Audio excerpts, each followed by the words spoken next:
بسم اللہ الرحمن الرحیم حامدا ومصلیا ومسلما اما بعد الحمدللہ، اللہ کا شکر ہے۔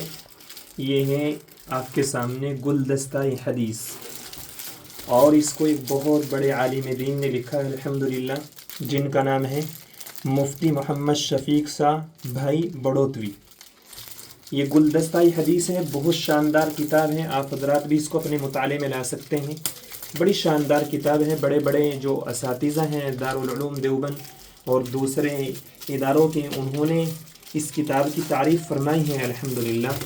جو حضرات امام و خطیب ہیں، خطابت کے فرائض انجام دے رہے ہیں، ان کے لیے یہ کتاب بڑے جامع ہے ماشاءاللہ۔ بڑی شاندار کتاب ہے، بہت ہی مفید ہے، آپ حضرات کے مطالعے میں یہ ہونی چاہیے۔ یہ ہے گلدستہ حدیث، مؤلف مفتی محمد شفیق شاہ بھائی بڑوتوی۔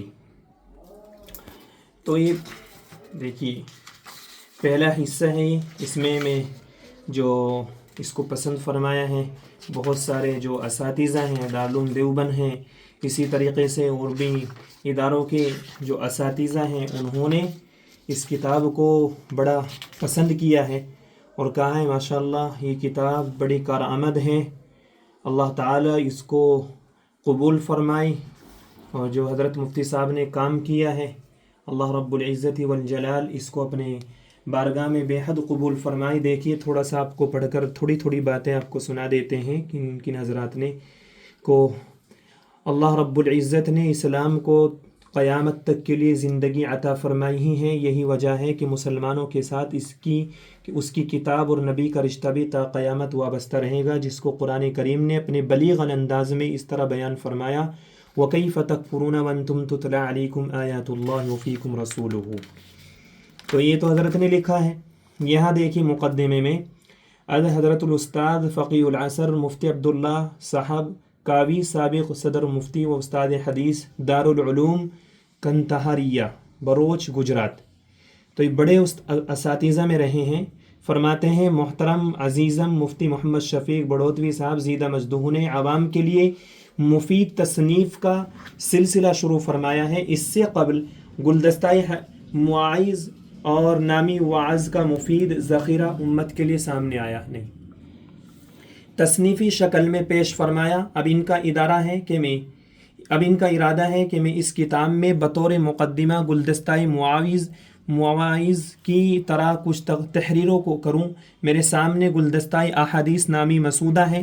احقر کو مشاغل کی کثرت کی بنا پر نہایت اختصار کے ساتھ حدیث پاک سے متعلق لکھنا ہے کہ کس طرح افہام و تفہیم سے کام لینا چاہیے، اس کی اہمیت کیا ہے۔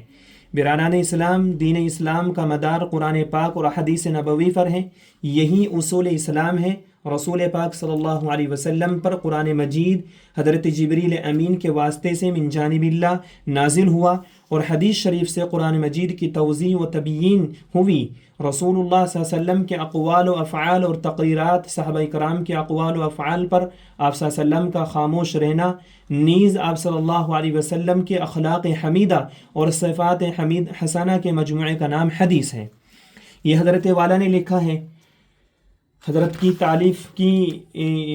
نے تعریف فرمائی ہے، جو حضرت مفتی محمد شفیق بڑوتوی نے ان کتابوں کو لکھا ہے، اس کی حضرت الاستاد تعریف فرما رہے ہیں۔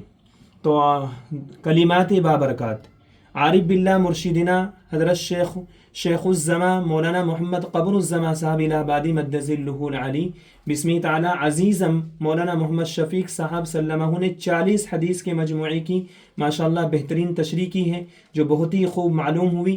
علماء کرام کا پہلے سے یہ دستور رہا ہے کہ انہوں نے اپنے ذوق کے مطابق حضور کی احادیث کو اپنی سعادت سمجھ کر جمع فرمایا ہے اور اس کا ترجمہ اور شرح فرمائی ہے، جس کو امت نے ہاتھ لیا ہے۔ چنانچہ حضرت شاہ ولی اللہ محدث دہلوی نے 40 حدیث لکھی ہے، جس کو اس حقیر نے اقوال سلف میں درج کیا ہے، جو بہت مفید ہے۔ اسی طرح امام نووی نے 40 یعنی 40 حدیث لکھی ہے ماشاءاللہ، اس کا ترجمہ و تشریح عزیزم مولوی سعید احمد نووی نے کی ہے، وہ ہمارے مکتبہ دار المعارف الہ آباد سے طبع ہوئی۔